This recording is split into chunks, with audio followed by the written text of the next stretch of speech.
Hello, everybody. My name is Professor Nira Chamberlain. I'm the president of the Mathematical Association, and welcome to my 8th vlog. Now, on the 8th vlog, what we have is we're going to be interviewing somebody outside. We're going to be interviewing, some of us, stakeholders. And today we have Dr. Snezana Lawrence. Dr. Snezana Lawrence, welcome. Then, would you like to introduce yourself? Thank you very much. Thank you, Nira. Yes, I'll introduce myself. So I'm a mathematical historian. I work at Middlesex University in London. And we're teaching a range of courses ranging from risk to pilots to calculus and geometry to undergraduate math students. And I'm also on the council of the IMA, and I'm diversity champion of the IMA, Institute of Mathematics and Its Applications, of which you were the president Yes. some time ago. Yes, I was the president, but hey, I'm the president of the Mathematical Association now, so all very, very good. Well, thank you very much indeed, and thank you for agreeing to be interviewed. So one of the first questions I'm going to ask you is, so what is the point of mathematics? The point of mathematics, it's a really very important question, and I think everyone will have a slightly different answer. So I'll just give my own answer. For me, mathematics is about making sense of the world. It is about pausing and rethinking through sort of things, trying to solve something by mathematics, and then finding sort of my feet on the ground in real life. So for me, it is both trying to obviously work. I just enjoy working, doing mathematics, but it is for me also a kind of, I don't know, internal constant meditation. So I like, for example, that's why I like teaching new things, because it makes me do something for the first time, or I try to understand something better when I have to teach it, which I use it as a kind of internal kind of meditation technique. Yeah. So a little extra question here, and would you say the attitudes to mathematics is different in this country as opposed to other countries on the continent, for example? Yes, I think so. I think, I mean, there are lots of differences and sort of, it's really difficult to generalize on sort of big subjects like this, but there are very, very sort of some negative perceptions about mathematics here. And I think that is prevalent in quite a lot of sort of countries in the English-speaking world. I'm not quite sure why. I've been trying to work it out. That's why I'm doing history mathematics.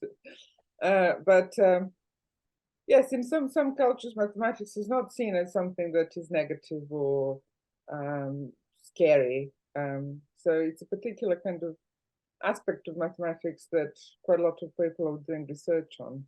So yes, there are differences. There are certain differences. There are also differences in history. In some cultures, sort of mathematics was much better regarded than in other cultures, and sort of that changes throughout history. Okay, very good. Could you give an example of a culture that has a high regard of mathematics? Well, all the big historical cultures had very high regard for mathematics. So, for example, Greeks, obviously.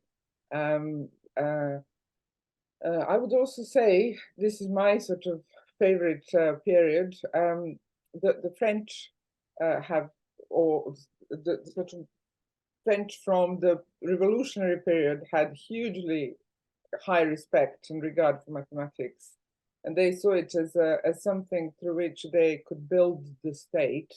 It wasn't only knowing how to add things and those sort of things, but it was really important for them. They saw its application to engineering and to sciences, and the École Polytechnique, for example. I mean, if you look at some of the publications from that period when it was founded, they were very, very aware of how important mathematics is for the business of building a nation, building the state, I suppose. Yeah.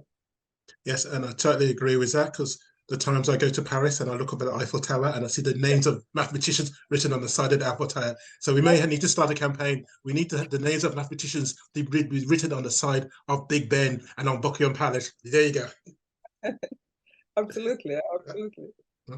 Final question. So, our Prime Minister has recommended that mathematics should be compulsory to students up to the age of 18. What are your views on this matter? Well, it's a very controversial it has been very controversial in social media, which actually surprised me because obviously I love mathematics so much and I think it should be done. But I spoke to some very young people and they said to me that, they don't like mathematics.